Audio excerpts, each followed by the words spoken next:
Euh, Merci pour votre invitation. Donc pour ceux qui ne nous connaissent pas, donc nous travaillons tous les deux, le professeur Wabier et moi-même à l'hôpital Cochin. Donc moi-même en rhumatologie et le professeur Wabier en cardiologie. Et le professeur Wabier est notre correspondant. Donc c'est lui qui contribue à l'évaluation des patients qu'on voit dans le service.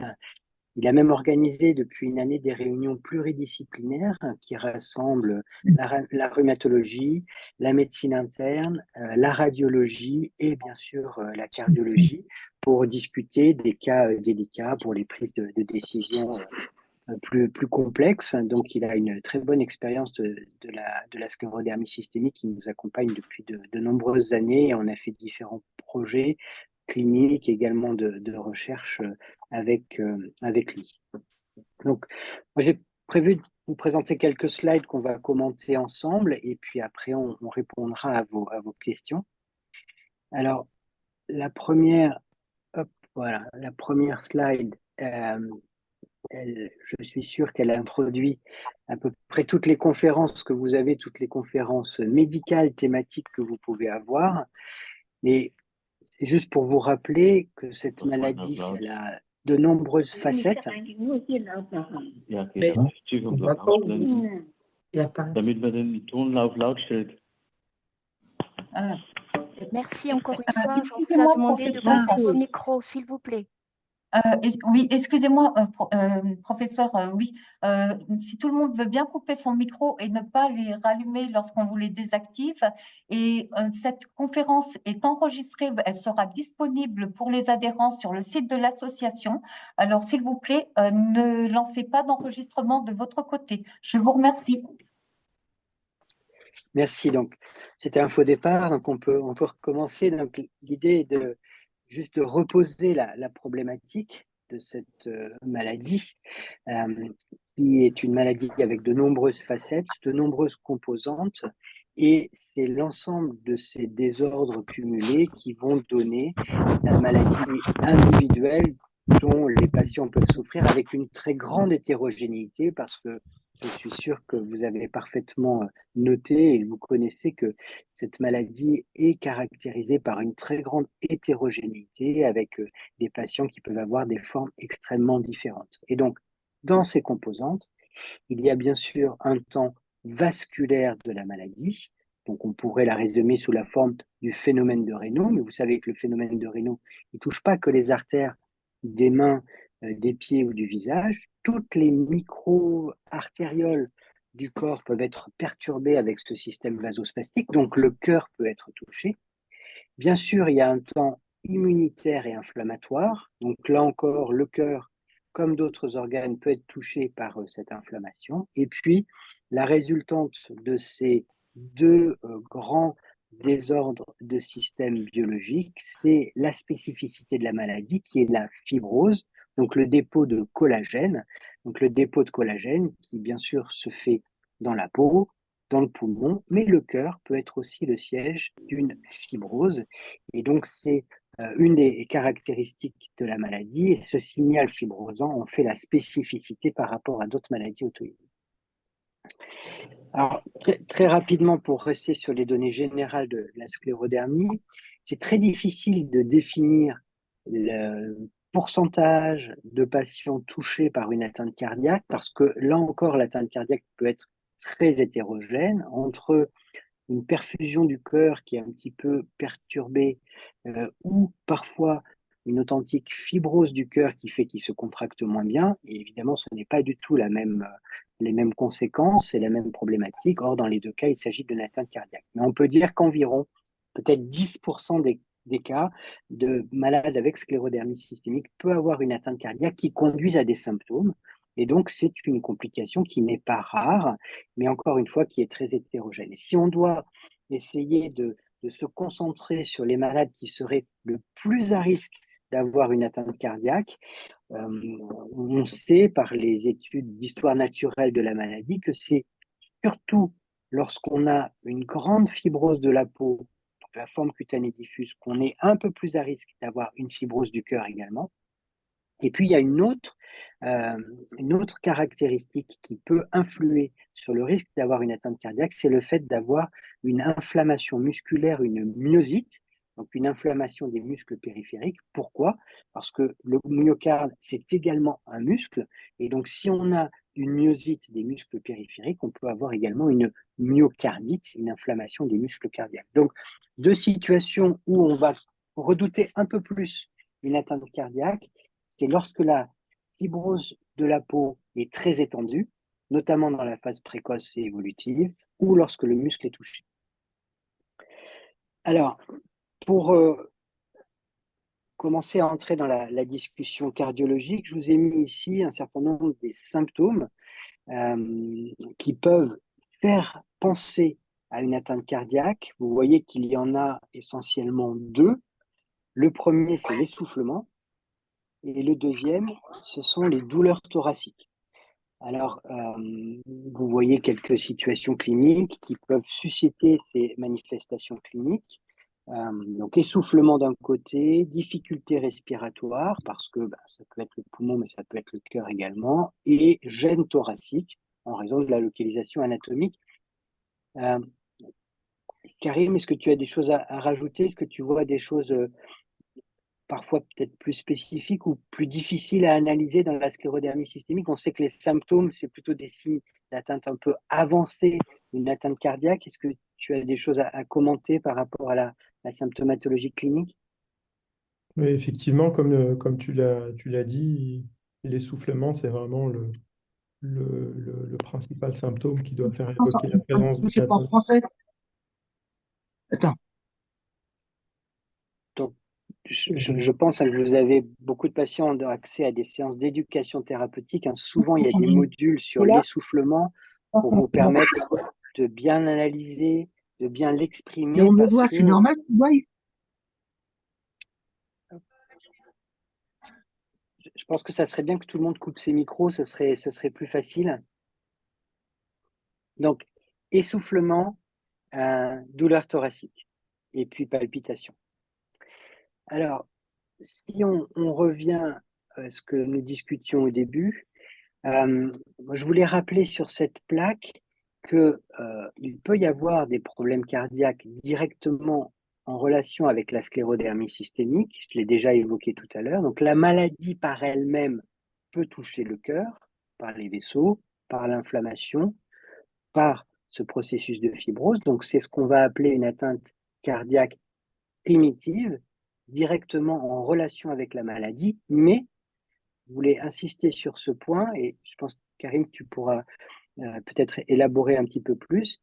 La sclérodermie, elle ne protège pas contre les problèmes cardiaques qui peuvent survenir dans la population générale, et notamment lorsqu'on vieillit, on peut avoir des facteurs de risque cardiovasculaire généraux, comme un diabète, un surpoids, un manque d'activité physique, une hypertension artérielle, et à ce moment-là, on peut développer des atteintes cardiaques qu'on pourrait appeler secondaires. C'est pas directement la maladie qui est en cause, mais se surajoutent à la maladie les problèmes cardiaques généraux de la population générale. Et donc, ça fait partie de la prévention des complications cardiologiques, bien penser aux autres risques cardiologiques. Karim, je suis sûr que c'est ton quotidien d'éduquer les patients pour tous ces éléments. Est-ce qu'il y a des choses que tu veux ajouter? Oui, effectivement, comme tu l'as très bien dit, un des pièges de la prise en charge cardiovasculaire serait de ne se focaliser que sur les éléments qui sont très, très spécifiques de la sclérodermie, mais peuvent coexister chez une même personne, à la fois des signes spécifiques de sclérodermie et d'autres manifestations, complications. Et l'effet des deux peut également se cumuler. Donc, pour vraiment offrir une prise en charge la plus aboutie possible, il faut à la fois bien connaître le risque lié à la sclérodermie et ne pas méconnaître tout ce qui a trait au vieillissement cardiovasculaire, les facteurs, ce qu'on appelle les facteurs de risque d'athérosclérose, le diabète, l'hypertension, un certain nombre d'autres choses, ce qui peut avoir un effet en plus cumulatif entre les deux. Et les deux peuvent se potentialiser et parfois être associés à des manifestations un petit peu plus importantes. Et c'est notamment le cas d'une des manifestations qu'on voit de plus en plus chez les personnes qui ont une sclérodermie qui gagne en âge. Il y a un certain degré de vieillissement du muscle cardiaque qui est un peu accéléré. Et ce vieillissement, il peut par exemple être favorisé par l'hypertension. Donc il est important de bien traiter l'hypertension artérielle par ailleurs pour limiter ce type de manifestation. Ouais, quand vous avez l'opportunité d'avoir des bilans annuels de la maladie, toutes les équipes intègrent bien sûr le suivi spécifique de la maladie, mais quasiment toujours également la prévention cardiovasculaire. Et donc tout ce qu'on a listé là a été évalué et il faut absolument très bien en tenir compte. La pression artérielle, on a beaucoup de traitements qui peuvent être efficaces, mais il faut un suivi très régulier. Et donc, ça peut être des autosurveillances qu'on vous demande dans des carnets. Il faut vraiment être très assidu sur ces aspects parce que ça peut se cumuler avec le risque de la maladie et engendrer des complications cardiologiques plus sévères. Donc, ce point est vraiment un point important pour tous ces aspects-là. La prévention est bien plus efficace que le traitement curateur après un accident cardiaque. Donc, mettons en place des stratégies de prévention et échangez bien avec vos médecins traitants sur ces différents aspects. Si on rentre plus dans des situations spécifiques de la sclérodermie, donc les différentes tuniques du cœur peuvent être touchées. Donc, je vous ai tout à l'heure parlé du muscle cardiaque. Le muscle, il est enveloppé. Et quelqu'un qui a une vision de l'islam qui n'est pas exactement celle de la laïcité à la française. Le muscle cardiaque, il est entouré d'une poche. Ça commence à devenir difficile, là, je pense. Le contretemps et du non-respect des personnes pour la conférence. On essaye de leur couper les micros, mais ils les rallument quand même. Donc, c'est un peu décevant. Là, je ne sais pas qui c'est qui a... Bon, voilà, vous pouvez Voilà, continuer. merci d'avoir coupé votre micro. Donc, si on rentre dans les manifestations plus spécifiques de la maladie, donc on va avoir les différentes tuniques du cœur qui peuvent être touchées. La première enveloppe externe, c'est le péricarde, donc qui entoure et qui protège le cœur. Quand on a un processus inflammatoire du péricarde, ça s'appelle une péricardite. Donc, c'est l'inflammation de cette enveloppe. Donc, ça peut donner une douleur thoracique très spécifique. Et puis cette inflammation ou d'autres problématiques, ça peut contribuer à ce qu'il y ait un épanchement du liquide qui apparaisse dans le cœur. Et à un stade encore plus avancé, dans cet épanchement et ce liquide peut gêner la contraction des cavités cardiaques et donner ce que j'évoquais ici, qui est une constriction péricardique. Donc, la péricardite par elle-même, ce n'est pas exceptionnel dans la sclérodermie. L'épanchement, c'est un petit peu plus rare et la constriction, c'est tout à fait exceptionnel. Néanmoins, l'atteinte du péricarde fait partie des manifestations cliniques de la maladie et c'est notamment bien évalué par l'échographie, dont le professeur Wabi est un expert. Est-ce que tu as, Karim, des commentaires spécifiques sur ce risque au cours de la sclérodermie? Effectivement, comme tu l'as dit, il n'est pas rare quand on fait une échographie de suivi systématique, alors que finalement la situation est globalement stable, qu'on identifie la présence d'un petit peu de liquide autour du cœur. Pas forcément un facteur, c'est pas une situation menaçante, mais bon, ça fait partie des anomalies qu'on peut identifier chez des patients qui ont une sclérodermie. Et puis il y a de rares patients, mais je crois qu'au cours des dernières années, on a été confronté à cette situation quand même un certain nombre de fois à Cochin, qui ont une sclérodermie et qui ont développé des épanchements vraiment volumineux sans d'ailleurs, je pense qu'on puisse totalement expliquer pourquoi, tellement volumineux que pour certains patients, on a dû les faire opérer en urgence pour extraire le liquide, parce qu'il venait comprimer le cœur et empêcher son fonctionnement. Donc c'était vraiment une urgence thérapeutique. Donc heureusement, ça ne nous arrive pas toutes les semaines, mais on a eu quand même, je pense, 2 ou 3 complications de ce type chaque année au cours des dernières années. Et donc, Ça peut être le processus propre de la maladie, et puis parfois ça accompagne aussi une progression un petit peu plus globale de la maladie.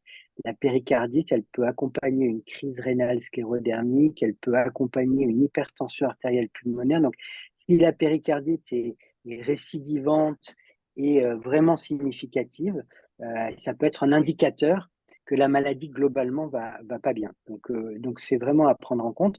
Après, moi, je pense que le premier commentaire est important. Lorsqu'on voit de façon focale un tout petit peu d'épanchement péricardique, il faut savoir le noter, mais aussi ne pas déclencher des examens trop lourds, ni forcément modifier le traitement. Parfois, c'est juste un élément sans grande spécificité à surveiller. Mais donc, les deux situations cliniques sont possibles et donc il faut évaluer cela précisément. Donc ça, c'est pour le péricarde. Deuxième situation clinique, c'est le myocarde, donc le muscle cardiaque. Et comme je l'évoquais tout à l'heure, on peut avoir deux processus qui vont retentir sur ce muscle. Soit on va avoir un durcissement parce que de la fibrose se dépose, donc le tissu est moins élastique, il est moins contractile, donc le rendement soit moins bon de la contraction des cellules cardiaques. Ou alors, dans une présentation un tout petit peu différente, ce n'est pas vraiment un durcissement, c'est plutôt de l'inflammation. Alors, le résultat peut être un petit peu le même sur la mauvaise contraction du cœur, mais le processus dans ce cas-là est différent et on va évidemment le traiter différemment. La résultante des deux, ça peut être une insuffisance cardiaque. Donc, Karim, l'étude du myocarde, c'est une de tes compétences principales. Est-ce qu'il y a des choses particulières dans la sclérodermie? Qu'est-ce que tu voudrais faire passer comme message par rapport à ce risque-là?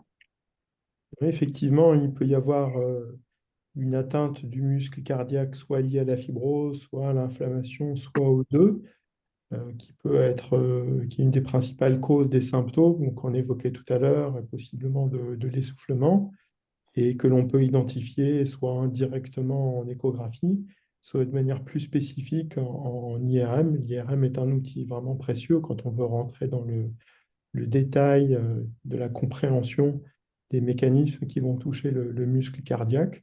Puis parfois, il y a certains examens un petit peu plus approfondis qu'on peut être amené à faire. Et comme vous le savez, le cœur comprend deux grandes parties.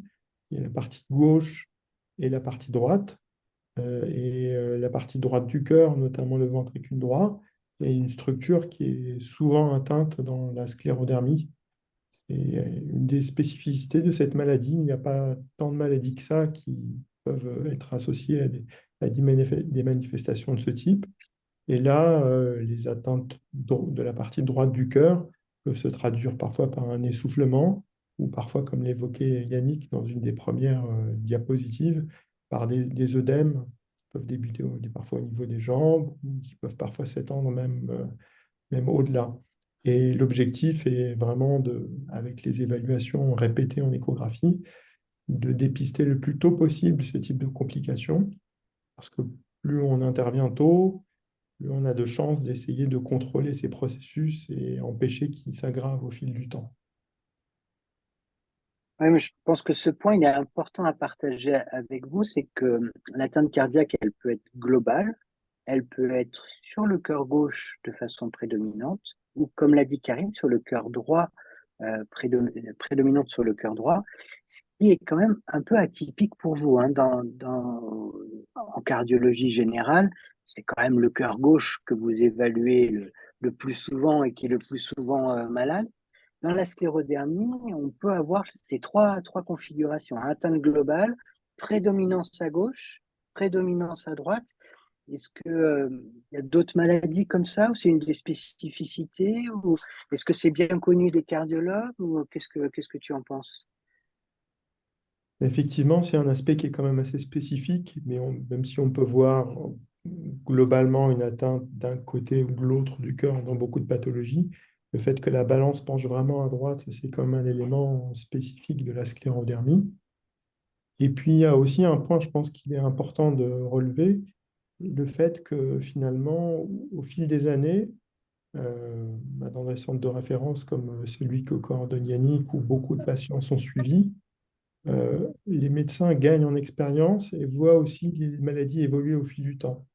Parce qu'on suit certains patients 5 ans, 10 ans, 15 ans, et en suivant des patients sur le long terme, on voit aussi apparaître des complications sur le tard, au fil des années, qu'on ne connaissait pas forcément au départ.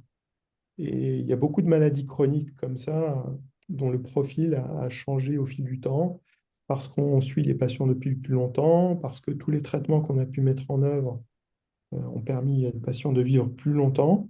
Et une des spécificités de la sclérodermie aussi, c'est qu'il y a l'atteinte du ventricule droit qui est très particulière, mais aussi qu'on voit avec le vieillissement d'un certain nombre de patients, des atteintes du cœur gauche qui apparaissent.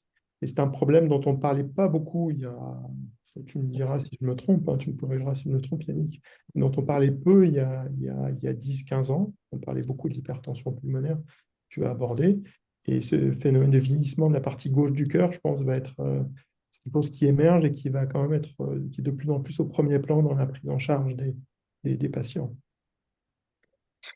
Moi, je crois que le message, hein, aussi, vous comprenez bien qu'on est dans une situation assez complexe et qu'on a absolument besoin d'avoir un référent cardiologue, parce que si on fait un examen succinct, rapide pour dire le cœur est un peu malade ou le cœur est pas très malade, on n'a pas beaucoup avancé. Vous avez vu la complexité, le péricarde, le cœur droit, le cœur gauche, les deux ensemble. Nous, on est vraiment toujours à échanger avec l'équipe de cardiologie pour voir ce qui est prédominant, ce qui a changé dans le temps. Et ça renforce aussi quelque chose qui, j'espère, est en place dans tous vos centres, mais le suivi systématique, au moins annuel, sur le long cours, dès qu'on a une forme avérée de cette maladie, semble vraiment important. Parce que comme vous l'a dit le professeur Wabi, on voit parfois des choses qui sont tout à fait minimes, et puis 2, 3, 4 ans plus tard, on voit qu'il y a une dysfonction, une zone du cœur qui se met à moins bien se contracter, qu'on arrive à mieux visualiser avec le temps, et on arrive à agir assez tôt. Donc, je pense de nos échanges, là, vous pouvez déjà deviner que pour nous, en tant que médecin un peu coordonnateur de la maladie, on a absolument besoin d'avoir un référent impliqué, compétent, avec lequel on peut échanger et qui ait une réelle un investissement dans l'évaluation des patients. Et l'autre, c'est le suivi systématique pour bien analyser des choses qui parfois sont un petit peu débutantes au départ, mais qui avec le temps soit vont rester minimes et sans conséquence, soit vont progresser et vont nécessiter une prise en charge. Donc on a vu l'enveloppe, on a vu le muscle, et ce muscle, pour bien fonctionner, il faut qu'il soit alimenté par du sang pour qu'il ait une bonne nutrition, et c'est tout le problème du réseau vasculaire. Et donc le réseau vasculaire, comme je l'évoquais tout à l'heure, c'est dans la sclérodermie, la spécificité, c'est que ce sont les petits vaisseaux du cœur qui sont touchés. Donc, en tant que cardiologue, hein, le professeur Wabi au staff tous les matins, il voit plein de malades qui ont des problèmes des gros vaisseaux, des grosses artères du cœur, en relation avec les facteurs de risque qu'on a évoqués. Dans la sclérodermie, une des spécificités, c'est qu'on va avoir une atteinte plutôt des petits vaisseaux. Donc, je vous ai mis une image ici où normalement on devrait avoir le trou au milieu, hein, c'est la lumière par laquelle le sang arrive. Il ne devrait pas y avoir cet épaississement que vous voyez ici de la paroi du vaisseau. Le sang devrait pouvoir circuler beaucoup mieux. Et vous voyez, là, on a ce qu'on appelle une occlusion. On a eu des cellules qui ont proliféré dans la membrane du vaisseau et ça réduit sa lumière, donc ça réduit la capacité du sang à circuler. Et donc en aval, eh bien, il y a moins d'apport en oxygène et donc les tissus souffrent. Karim, cette atteinte microcirculatoire, microvasculaire, pour vous, ça induit des spécificités. C'est quelque chose qui reste un peu atypique pour la communauté cardiologique en général. Oui, comme tu l'as très bien dit, en cardiologie générale et même plus spécialisée, on a tendance à se focaliser sur ce que l'œil peut voir simplement, à savoir les maladies des vaisseaux de gros calibre, ce qu'on peut assez facilement, avec un scanner, un examen de cathétérisme, visualiser directement un gros vaisseau et dire qu'il est malade. Pour les petits vaisseaux, c'est plus compliqué. On a des moyens indirects de s'en rendre compte, pardon, mais pas forcément de manière aussi aisée que pour les gros vaisseaux. Donc, culturellement, les cardiologues se sont intéressés assez tard à ces aspects-là, qui sont fondamentaux dans les maladies, évidemment, comme la sclérodermie. Et souvent, le point d'appel, ce sont les conséquences de cette maladie des petits vaisseaux, notamment sur le muscle cardiaque, par exemple. On évoquait qui peuvent inciter à suspecter la présence d'une maladie des petits vaisseaux, mais on peut être assez facilement pris en défaut pour l'étudier dans une logique de soins dans la vie de tous les jours. Pour partager avec vous ce qui était fait il y a quelques années, quand on essayait d'analyser, de comprendre comment le cœur pouvait être touché dans la maladie, eh bien, il y avait des tests qui existaient. Par exemple, on pouvait mettre les mains d'un patient dans l'eau froide pour lui déclencher un phénomène de Raynaud et faire en même temps une imagerie du cœur. Et on se rendait compte que le spasme, donc cette fermeture des petits vaisseaux qu'on induit sur les mains une fois qu'on les a exposés au froid, eh bien, on voyait un peu la même chose sur les artères du cœur, comme si on induisait un phénomène de Raynaud cardiaque après avoir déclenché un spasme. Donc ça, c'était pour étudier la physiologie cardiaque, mais c'est des expériences comme ça qui ont conduit à découvrir que le réseau microcirculatoire était perturbé en périphérie, sur les mains, sur les pieds, sur le visage, mais également à l'intérieur des organes et notamment sur le cœur. C'est une des approches qui avait été développée pour améliorer les connaissances et comprendre les mécanismes spécifiques de l'atteinte vasculaire cardiaque qui touche encore une fois les petits vaisseaux. Alors, une des conséquences si on perturbe le fonctionnement du cœur, c'est qu'il peut moins bien se contracter et puis on peut avoir aussi des troubles électriques. Alors ça, ils sont souvent redoutés dans la maladie parce que ça peut être parfois sérieux. L'impulsion électrique qui coordonne la bonne contraction du cœur, elle peut être perturbée par une zone de fibrose, par une zone perturbée sur le signal électrique qui doit bien circuler dans le cœur. Karim, est-ce que tu as des éléments complémentaires sur cet aspect électrique qui peut être quand même cliniquement peut avoir des conséquences graves parfois? Effectivement, le fonctionnement électrique du cœur est quelque chose d'assez complexe. Le cœur arrive finalement à se faire fonctionner tout seul. Et ce fonctionnement complexe est assez facilement perturbé quand le muscle cardiaque présente soit de la fibrose, soit de l'inflammation. Ça peut générer deux types d'anomalies du courant électrique. Soit le courant électrique est ralenti. Le courant électrique, normalement, passe d'une structure à l'autre, d'un point A à un point B. Et parfois, à cause de ces manifestations-là, il peut y avoir un ralentissement du courant électrique. Ou bien au contraire, il peut y avoir des petites zones qu'on peut apparenter à des zones de court-circuit. Et ça peut générer ce qu'on appelle des arythmies. Donc, il y a des arythmies très ponctuelles. Ce sont des battements irréguliers à un moment donné, juste un à-coup. Et puis, il y a des arythmies qui peuvent être plus complexes et durer au cours du temps, des heures, des jours, des années. Ce sont des arythmies, comme par exemple celle qu'on observe le plus fréquemment, qui peut s'appeler la fibrillation atriale.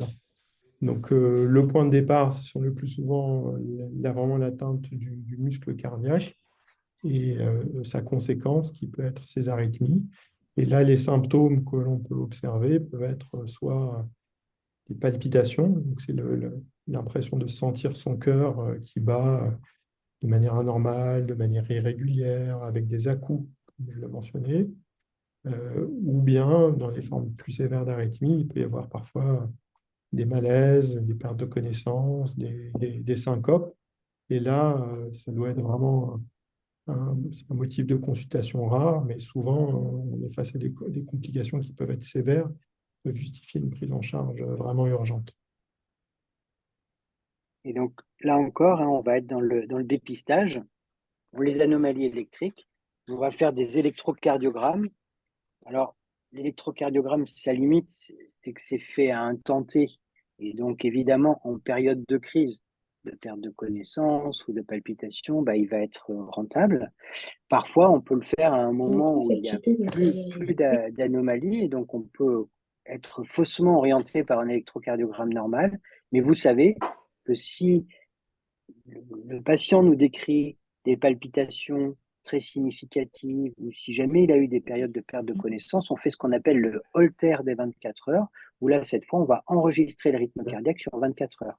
Et ça, c'est un examen qui apporte quand même beaucoup d'informations, parce qu'on va avoir une vision globale sur une journée entière de ce qui se passe dans la conduction électrique, à la fois, comme on l'a évoqué, sur son ralentissement, son blocage, ou alors son hyper-excitabilité avec des périodes d'arythmie. Donc là, il faut bien le signaler aux équipes. Si vous avez des symptômes, palpitations, et votre équipe médicale demandera un Holter ECG. C'est analysé de façon automatique. C'est un examen qui est très fiable, très sûr, et qui va donner des indications précises pour guider d'éventuels examens complémentaires.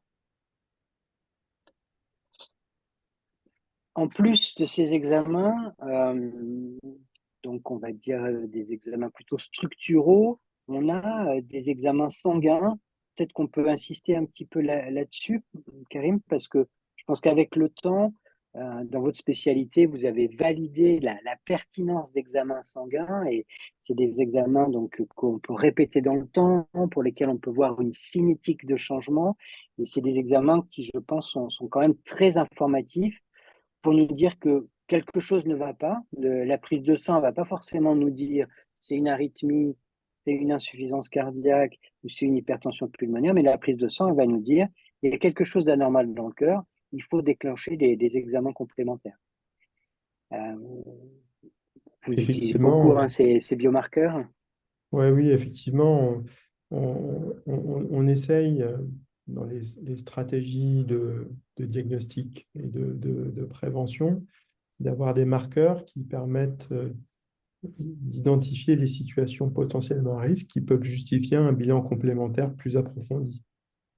On ne prescrit pas à tous les patients les examens les plus lourds qui peuvent exister. Et le fait d'avoir des examens simples comme l'électrocardiogramme ou certaines analyses de sang permet d'emblée de dire chez une personne donnée, voilà, tout est normal, après on n'a pas besoin d'aller au-delà. Ou à contrario, tiens, il y a un signal qui incite à faire un bilan un petit peu plus approfondi. Et pour ça, ce qu'on appelle les biomarqueurs sanguins, c'est-à-dire des choses qu'on peut doser sur une prise de sang toute simple, peuvent être utilisés sur les aspects cardiaques. C'est-à-dire que s'il y a par exemple une souffrance du muscle cardiaque, si les cellules cardiaques sont en souffrance, en partie abîmées ou en partie détruites, le contenu des cellules va être en partie présent dans le sang, puisque les cellules ont été endommagées. Et donc, on est capable maintenant, sur une prise de sang, de doser ce contenu des cellules qui a été relargué. C'est par exemple ce qu'on fait quand on évalue le taux de troponine dans le sang. Voilà, ça c'est un marqueur de souffrance du muscle cardiaque. À contrario, il y a d'autres marqueurs qui peuvent être sécrétés par le cœur quand il est dans une situation de souffrance. Si la pression dans le cœur est trop importante parce que le cœur est fatigué ou malade, eh bien, le cœur va relarguer un certain nombre d'hormones comme le BNP ou le NT-proBNP. Et donc, si chez un patient donné, on trouve un taux de troponinémie, de troponine dans le sang qui est trop élevé ou de NT-proBNP trop élevé, ça va être un signe d'alerte. On peut corréler ces résultats-là avec des résultats d'examens comme l'échographie, ou parfois faire des examens plus approfondis dont on parlait, notamment l'IRM ou d'autres explorations un petit peu plus fines, parce qu'on a eu un point d'appel sur les données de la prise de sang. Donc ça, c'est des examens disponibles partout, on est d'accord. C'est plus de la biologie spécialisée, c'est vraiment de la routine cardiologique. Et même un laboratoire en ville peut effectuer ces dosages avec une excellente fiabilité. Et puis, je pense qu'il faut voir les deux côtés, c'est-à-dire que de temps en temps, ça va nous conforter dans le fait que l'on suspecte qu'il y ait une souffrance cardiaque qu'il va falloir approfondir et éclaircir. Mais de l'autre côté, on peut aussi, devant une situation clinique peut-être un petit peu moins franche, la normalité des examens peut nous rassurer et nous dire il ne s'agit pas d'un problème cardiaque, c'est pas la peine de multiplier les examens, maintenant on est rassuré et il va falloir chercher autre chose. Quand on a une douleur dans la poitrine, dans la sclérodermie, vous savez bien, ça peut être le reflux, ça peut être plein de choses différentes. Donc ces examens, enfin, je pense, on les utilise quand même vraiment très régulièrement avec ces deux aspects, la valeur positive, mais aussi la valeur négative de ces examens, parce que on peut dire qu'ils sont très fiables. Hein. Tu es d'accord avec cette interprétation?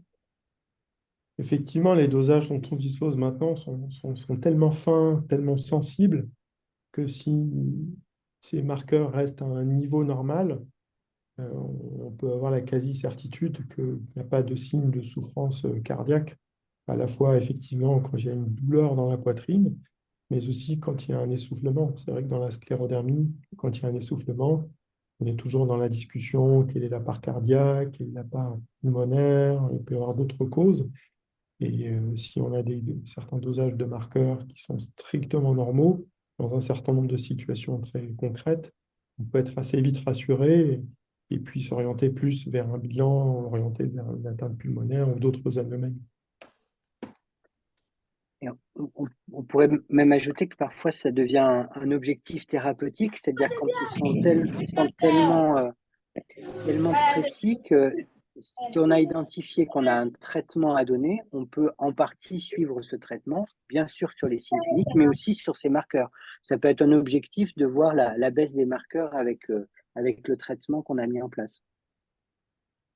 Effectivement, ce sont des outils simples sur une prise de sang qui permettent de voir si les médicaments ou les mesures de traitement qu'on a proposées ont un effet sur la souffrance du cœur et de permettre aussi de manière assez simple, du coup, un suivi sur le long terme. À l'hôpital, on peut assez aisément, avec les outils dont on dispose, tracer même des courbes et voir l'évolution de ces marqueurs d'une année sur l'autre et voir les tendances générales. Ça permet de voir le profil évolutif, la réponse au traitement, la manière dont la maladie se développe ou au contraire se stabilise. Ouais, donc, j'avais mis ici quelques plages sur l'échographie parce que tu es un échographiste très pointu. Et cet examen, il est vraiment essentiel pour nous parce qu'il permet de balayer un peu tous les problèmes cardiaques. Donc, est-ce que tu veux partager avec nous ton sentiment vis-à-vis de la sclérodermie, la complexité? Peut-être que c'est un examen qui est un petit peu plus long que chez un malade tout venant. Est-ce qu'il y a des choses plus difficiles parfois dans la maladie? Et est-ce que tu confirmes que c'est quand même vraiment l'examen au cœur du suivi de cette maladie? Oui, l'échographie est un examen assez extraordinaire hein, parce qu'on peut recueillir un nombre d'informations très importantes. Yannick, tu évoquais toute la complexité de l'atteinte cardiovasculaire de cette maladie avec différentes structures cardiaques qui peuvent être touchées. Et avec l'échographie, on est capable d'évaluer des aspects très différents, justement, relatifs aux différentes atteintes cardiaques qui peuvent être observées. On peut voir le péricarde, on peut voir le muscle cardiaque, on peut voir les valves, on peut évaluer les pressions, les débits. Donc, on peut avoir un aperçu très général, très global, en sachant qu'en plus, c'est un examen qui est non invasif. Il n'y a pas de piqûre à faire, ce n'est pas un examen de cathétérisme. C'est un examen qui est non irradiant, parce qu'il utilise des ultrasons. Donc, on peut passer une échographie chaque année sans avoir la crainte d'avoir les complications qu'on peut avoir avec des examens comme le scanner qui utilise les rayons X. C'est sûr, c'est fiable. Pardon. Mais effectivement, je dirais qu'il y a un certain nombre de situations où l'évaluation peut être quand même assez complexe. Il faut avoir un œil avisé, il faut savoir rechercher les bonnes choses. Donc, il y a quand même souvent une valeur ajoutée. Euh, Au moins, c'est les patients les plus atteints ou les plus complexes à faire une échographie avec quelqu'un qui connaît la maladie. Il y a quand même une valeur ajoutée dans un certain nombre de cas. Parce que parfois aussi, en recoupant les informations, quand on connaît les types d'anomalies présentes dans la maladie, ça peut vraiment guider pour faire le bon diagnostic. Donc, c'est à la fois un examen de débrouillage, et puis ça peut être aussi un outil très subtil qu'il faut savoir manier avec un niveau d'expertise assez significatif dans des maladies comme la sclérodermie. Quand on t'adresse un patient pour lequel on suspecte qu'il y a une atteinte spécifique cardiaque de la maladie, donc tu vas devoir faire une évaluation un petit peu globale, ça va te prendre combien de temps? Alors, ça peut aller de 15 à 30 minutes, voire parfois davantage. Ouais. Ouais. Ouais, non, je voulais insister sur ce point parce que, encore une fois, c'est très important d'avoir un référent cardiologue. Et on voit parfois des comptes rendus faits un peu rapidement en disant bah, allez, il n'y a pas de souffrance cardiaque, et puis point final, il n'y a pas de chose. C'est pas du tout ce qu'on attend, hein. Quand on échange avec le professeur Wabi et avec son équipe, on a une évaluation, hein, vous voyez les paramètres de droite, il nous répond sur tout ça. Il nous dit les cavités sont comme ça, elles se contractent comme ça, les valves gênent ou pas le remplissage des cavités, l'artère pulmonaire à côté, elle pose problème ou elle pose pas de problème, le péricarde. Et donc, c'est vraiment cette évaluation complète dont on a besoin dans une maladie aussi difficile. Alors, s'il n'y a pas de signe clinique, si les biomarqueurs sont normaux, ça ira beaucoup plus vite. Mais dès qu'on a un peu de symptômes, on a besoin d'un investissement réel du cardiologue. Et voilà, peut-être que dans la filière du réseau de soins, c'est important d'avoir un cardiologue expert pour bien avancer dans l'évaluation des patients, hein. Donc, si le professeur Wabi nous répond qu'il y a des problèmes de pression, ben on va lui demander d'organiser un cathétérisme cardiaque parce que, comme il l'a dit, l'échographie, c'est une mesure indirecte de pression. Si on suspecte des anomalies de pression, on va devoir les mesurer directement.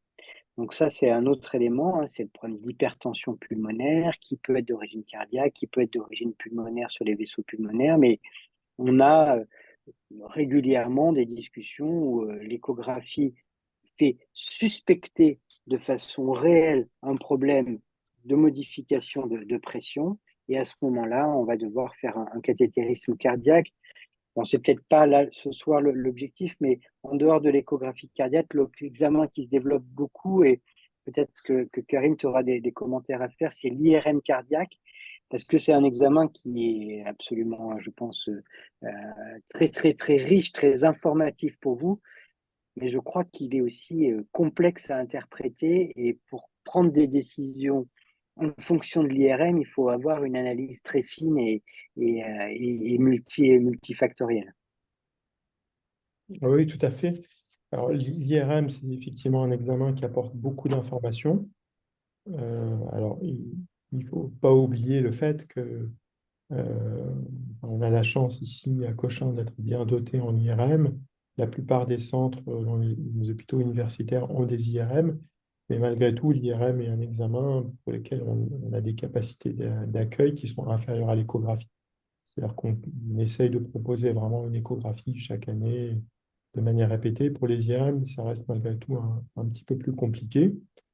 Euh, c'est un examen qui prend du temps, euh, qui apporte beaucoup d'informations, qui apporte plus d'informations que l'échographie sur certains aspects, et notamment tous les aspects d'étude du muscle cardiaque.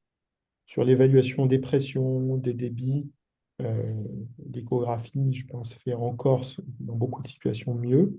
Mais pour l'évaluation du muscle cardiaque, par rapport à tout ce qui était abordé précédemment, la fibrose, l'inflammation, c'est vraiment l'examen de référence à l'heure actuelle, parce qu'on peut voir de manière beaucoup plus fine la structure du muscle cardiaque, la manière dont il est perfusé. On parlait d'anomalie de la microcirculation des petits vaisseaux. Eh bien, quand les petits vaisseaux fonctionnent moins bien, la perfusion du muscle cardiaque est moins bonne. Il y a un certain nombre d'aspects comme ça qu'on peut évaluer en IRM. On peut aussi rechercher, quantifier la fibrose au niveau du muscle cardiaque, ce qu'on ne peut pas faire en échographie. Donc, il y a beaucoup d'informations qu'aucune autre technique, en fait, peut recueillir de manière aussi précise qui sont recueillies par l'IRM et qui peuvent être extrêmement précieuses.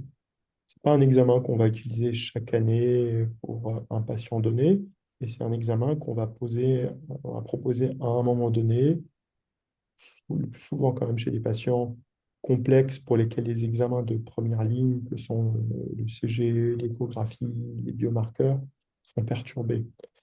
Mais malgré tout aussi, l'IRM, comme tous les outils complexes, doit être interprété avec prudence par des gens qui ont un niveau d'expertise important et qui aussi ne se contentent pas de regarder des images ou de mesurer des valeurs. Ils tiennent compte du contexte clinique, de l'intérêt de l'examen et qui ont un regard critique par rapport aux différentes mesures qui ont été faites. Voilà.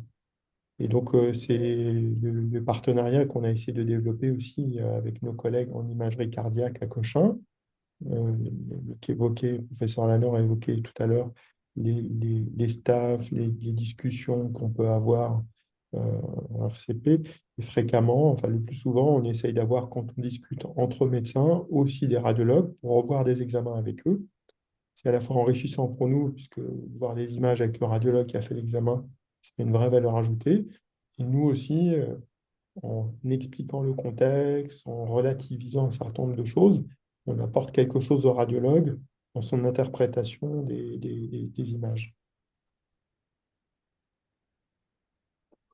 Voilà, donc juste, juste pour résumer, hein, vous avez vu, pour partager avec vous la façon dont nous sommes organisés. En première ligne, il y a la clinique, l'électrocardiogramme, l'échographie cardiaque et les biomarqueurs sanguins. Dans nos procédures, c'est ce que l'on propose à tous les patients, quelle que soit leur situation clinique. Évidemment, s'il y a des symptômes, on ira plus vite aux examens de deuxième ligne. Les examens de deuxième ligne, c'est l'IRM cardiaque et les cathétérismes. Et puis après, il y a encore d'autres explorations qui sont possibles. Vous avez beaucoup entendu parler du PET scan. Il y a des PET scans cardiaques qui commencent à être réfléchis pour voir le métabolisme du cœur. Mais là, on rentre dans des cas beaucoup plus spécifiques. Vous voyez, en tous les cas, la stratégie d'évaluation.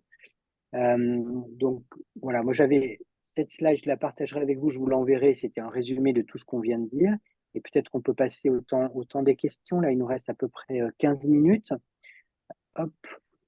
Donc, je ne sais pas, Dominique, comment vous voulez gérer les questions? Peut-être vous commencez par voir les plus récentes ou Ouais, vous les avez à l'écran, sinon on va vérifier. S'il y en a qui passent au travers, on vous les posera à la fin. d'accord. D'accord, merci. Alors, donc, il y a une question sur péricardite, je crois on a bien répondu, je pense. Tac, tac, tac, tac, tac. Alors, la relation HTAP et péricardite. C'est vrai que c'est un sujet. Donc, quand il y a une HTAP, il y a une augmentation des pressions dans le cœur et c'est pas inhabituel qu'il y ait un peu un retentissement sur le fonctionnement des cavités cardiaques, surtout du côté droit, et que ça puisse donner un petit peu d'épanchement sur le cœur. Est-ce que Karim, tu veux élaborer un petit peu là-dessus ou Effectivement, c'est une association qu'on observe fréquemment, superposition de ces deux types d'anomalies chez des patients, avec un lien qui peut être effectivement celui que tu évoquais. ça va Globalement, faire. Pardon, vas-y, oui. je t'en prie. Donc, globalement, c'est vrai qu'il y a un certain nombre d'anomalies qui sont présentes. Il y a certains patients que l'on suit qui ont plutôt tel type d'anomalie, tel autre type d'anomalie. Et puis, il y a malheureusement certains patients qui ont des formes sévères qui vont cumuler un certain nombre d'anomalies, qui auront une combinaison plusieurs de ces anomalies, tout simplement parce que aussi la maladie s'exprime de manière importante au niveau cardiovasculaire dans tous ses aspects. Et un certain nombre de choses peuvent exister.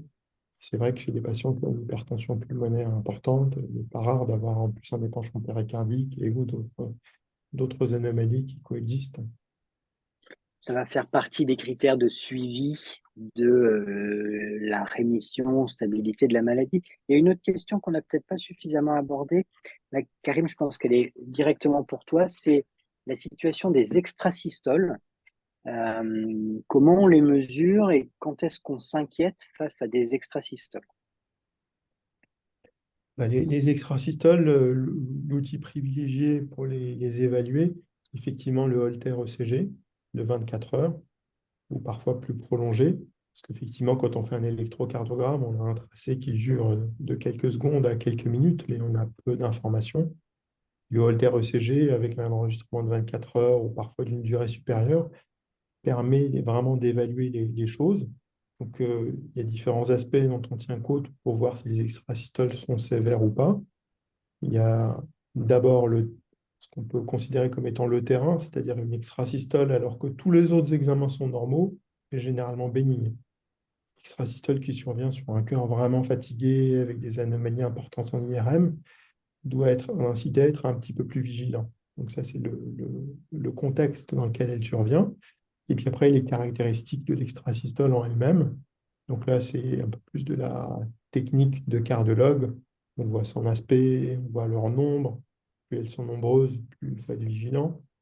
On voit certains éléments un petit peu plus détaillés. Est-ce qu'elles ont toujours la même morphologie? Est-ce que parfois elles sont différentes? Enfin, bref, il y a des aspects qui sont un peu plus fins, qui sont vraiment du domaine du cardiologue. Et dans une majorité des cas, dans une immense majorité des cas, les extrasystoles, quand elles sont isolées, restent quelque chose de bénin. Voilà. Pas toujours, mais dans une majorité des cas. Après, ce dont il faut tenir compte aussi, c'est qu'il n'y a pas forcément de lien entre la sévérité et l'inconfort que quelqu'un peut ressentir. Parfois, il y a certaines personnes qui ont des extrasystoles qui peuvent être inquiétantes, mais qui ne les ressentent pas. Et puis, il y a certaines personnes qui peuvent avoir des extrasystoles tout à fait bénignes, mais les ressentir de manière très inconfortable. Et donc, on peut choisir de traiter, soit parce que les extrasystoles, on considère qu'elles peuvent être menaçantes, soit parce qu'elles génèrent un inconfort. Après, il y a une question sur les symptômes. Je pense que c'est une expérience que tu as par rapport à l'insuffisance cardiaque. Est-ce que tu relierais la fatigue comme étant un symptôme qui puisse être relié à une atteinte cardiaque qui conduise à des anomalies comme une insuffisance cardiaque? Effectivement, il peut y avoir un lien assez direct entre l'insuffisance cardiaque et la fatigue. Après, la fatigue, ça reste malgré tout un symptôme difficile à interpréter. Et la fatigue, je dirais, fait partie des manifestations de beaucoup de maladies chroniques, quelles qu'elles soient. Euh, donc, quand un patient se plaint d'une fatigue, s'il y a une insuffisance cardiaque, on peut souvent établir un lien entre les deux. L'idée est tout simplement que le cœur est un muscle qui se contracte, qui joue le rôle de pompe. Si la pompe fonctionne moins bien, ben, il y a un débit qui va moins bien arriver aux différents organes. Et ça, quand il y a un débit diminué dans le contexte de ce qu'on appelait tout à l'heure l'insuffisance cardiaque, ça peut générer une fatigue importante. Et puis après, quand on doit donner des médicaments aussi pour traiter les anomalies du muscle cardiaque, certains médicaments peuvent parfois, au moins dans les phases initiales, faire un peu baisser la tension, générer aussi de la fatigue. Après, il faut toujours être prudent dans l'interprétation des choses. Quand quelqu'un se plaint d'une fatigue, il faut vraiment mettre à plat les différentes explications possibles, les différentes atteintes cardiaques, mais également extracardiaques qui sont présentes, et toujours être prudent dans les liens qu'on peut établir. J'ai une question à propos de l'utilisation des biomarqueurs sanguins. Donc, bon, la première question, c'est à quel moment il faut les utiliser et les prescrire? Donc, bon, quand il y a des symptômes évocateurs, je pense que là, ça ne se discute pas. C'est des examens maintenant de routine qui sont faits aussi pour les gens qui consultent aux urgences pour les douleurs thoraciques. Mais tu sais que nous, dans notre pratique, on le fait de façon systématique, NT-proBNP et troponine, lors du bilan annuel de la maladie, même si on a peu d'indications en raison de globalement la fréquence du risque cardiaque. Est-ce que tu penses que c'est une bonne pratique ou il faudrait réserver ces examens aux malades qui auraient déjà quelques petites indications d'une atteinte cardiaque? Moi, je pense que la stratégie que vous avez développée depuis un certain nombre d'années, Donc, il faut mettre en avant le rôle moteur que vous avez eu par rapport à l'utilisation dans votre équipe, et particulièrement toi, du NT-proBNP. Je pense que c'est vraiment le type d'approche qu'il faut développer. Quand on suit des patients qui ont des maladies chroniques, qui peuvent toucher le cœur, le diagnostic précoce est quelque chose d'important. C'est-à-dire qu'il faut essayer d'identifier le plus tôt possible des anomalies qui peuvent émerger pour avoir un temps d'avance par rapport à la maladie, faire de la prévention et traiter. Alors, ça ne veut pas dire que dès qu'il y a une petite anomalie, il faut se précipiter, inquiéter les patients, faire des examens inutiles. Mais ça veut dire qu'il faut être dans le diagnostic précoce pour faire une prévention raisonnée. Et puis, quand on prend en charge un patient, comme tu l'as dit, sur une maladie complexe comme la sclérodermie, il faut recouper les informations. Quand on a les résultats de l'électrocardiogramme, de l'échographie, des biomarqueurs sanguins, et bien, si on a un doute sur quelque chose à l'échographie et qu'on voit que les biomarqueurs sont perturbés, on sera plus performant pour interpréter les choses.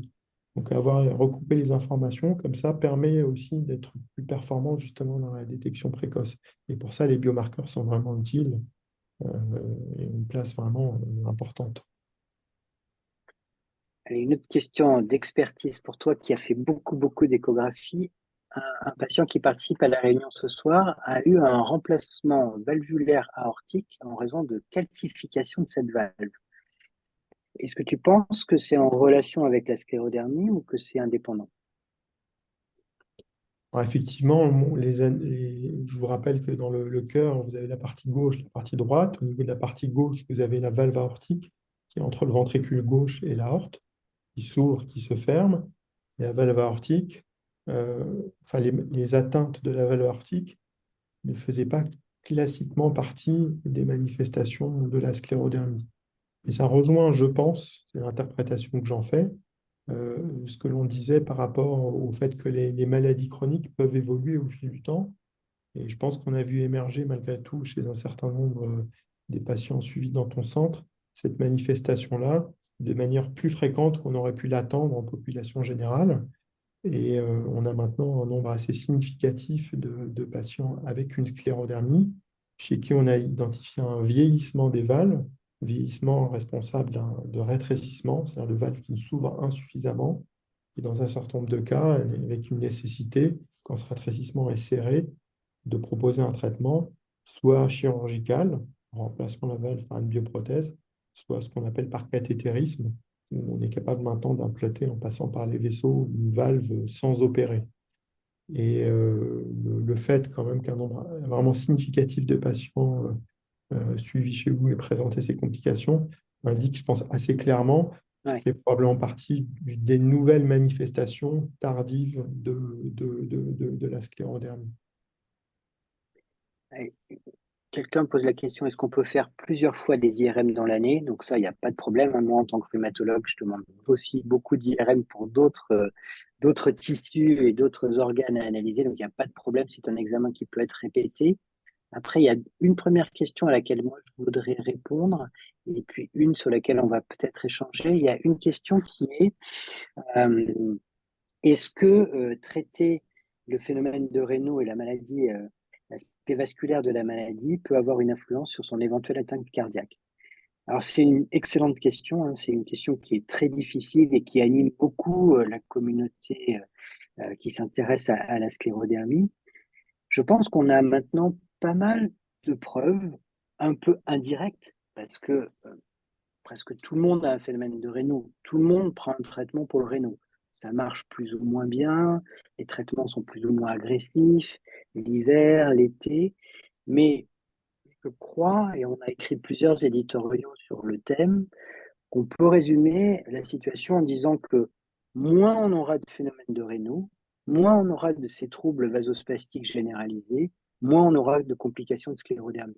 Ça ne veut pas dire qu'on n'en aura jamais, qu'on n'en aura pas, mais quand même, il y a cette idée que d'avoir ce dérèglement vasculaire qui conduit à ce qu'on appelle biologiquement un stress oxydant, parce qu'on a de l'ischémie et de la reperfusion juste après, c'est probablement pas une bonne chose ni pour les vaisseaux ni pour les tissus. Donc, le phénomène de Raynaud que vous identifiez parfaitement et qui est souvent le mode d'entrée dans la maladie, il faut le traiter toujours au long cours, et moins il y aura de phénomène de Raynaud, moins il y aura de complications de sclérodermie. Donc il faut se protéger du froid, il faut prendre les inhibiteurs calciques, il faut prendre maintenant le sildenafil qu'on utilise de plus en plus en association, mais c'est un sujet qui mériterait une réunion en soi, mais je crois que toutes les données récentes nous disent que si on traite bien le vasospasme et l'anomalie microvasculaire, on améliorera certaines complications dans l'atteinte cardiaque.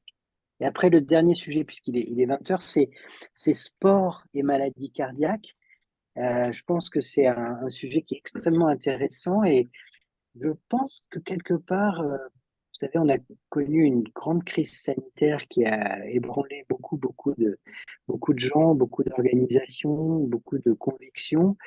Il en ressort quand même qu'après le Covid, on a mis en place pas mal de stratégies d'activité physique supervisée et ça a été incité par le nombre de patients qui a été touché. Et je crois que l'expérience est quand même très, très positive et que faire une activité physique supervisée, même modérée, l'objectif étant de ne pas se mettre en difficulté et d'avoir un encouragement, une surveillance, un contrôle de la pression artérielle, de la fréquence cardiaque, de la fatigue, des douleurs. C'est, j'en suis absolument convaincu, tout à fait bénéfique. Mais Karim, je suis sûr que tu as des choses à ajouter d'un point de vue cardiologique et je suis sûr que tu iras dans ce sens-là, que l'activité physique, c'est une bonne chose. Maintenant, jusqu'à quelle intensité et avec quelle surveillance et dans quel contexte? Ouais, effectivement, je pense il y a beaucoup de sujets en médecine qui sont controversés, débattus, mais il y a un sujet sur lequel on a à peu près toujours des résultats qui vont dans le même sens, c'est le bénéfice de l'activité physique et les effets délétères de la sédentarité, que ce soit en maladie cardiovasculaire en général, dans beaucoup de maladies rares, dans le cancer même. Globalement, rester inactif est délétère. Donc, il faut tout faire pour lutter contre la sédentarité avec des choses aussi simples que marcher, essayer de marcher tous les jours un certain nombre de pas. Voilà.